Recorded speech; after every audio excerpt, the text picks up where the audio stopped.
Hello guys, welcome back my channel lives 5.2K views. आज हम लोग पढ़ेंगे ग्रिड, जो एक इम्पॉर्टेंट टॉपिक है एक्सरे स्टूडेंट के लिए। Grid was invented by Dr. Gustav Bucky in 1930 and is still the most effective method of removing secreted radiation from radiographic field. It consists series of lead soil strips separated by X-ray transparent space. The whole is enclosed is an aluminum outer covering. Scattered radiation arises from many points with the patient and multiple directions, so that the most of its about 80 to 90% is absorbed lead strips and thus the contrast.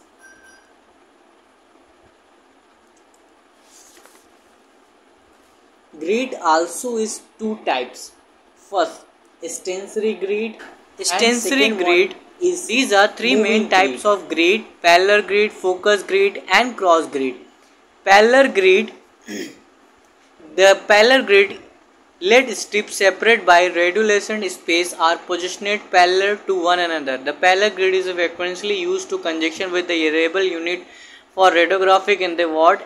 The focus distance is not critical, but it should be not to be short as peripheral cut increase as the focal grid distance decrease.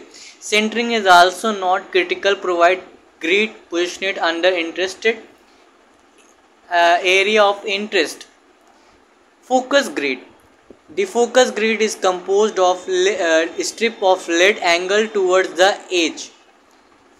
Every focus grid is marked with the intended focal distance and side of the grid that the face of the tube. Then cross grid. Linear grid clean up secreted radiation only one direction, which is along the axis of grid. Cross grids are made to overcome this problem. These cross grid, two parallel or focus grid, are placed to right angle one another. In fact, a cross grid has improvement factor higher contrast improvement. Linear grid is a 6:1 cross grid will be clear up more scattered radiation than 12:1 linear grid. Next one is a moving grid. Moving grid, ठीक है. Moving grid क्या होता है? Moving grid is invented by Dr. Hollis in 1930 and for many years known as a Potter-Bucky grid. A device move grid during exposure is called Potter-Bucky grid. Electric motor used to move the grid. Moving grid are usually focus grid. Moving grid has a following disadvantage. They are costly. When there is no system failure, the X-ray tube started vibrating. They move slowly, so as a max exposure required, it has a lost primary radiation caused by giving angle to the beam. Thanks for watching my channel and subscribe my channel. Watch my videos. Thanks.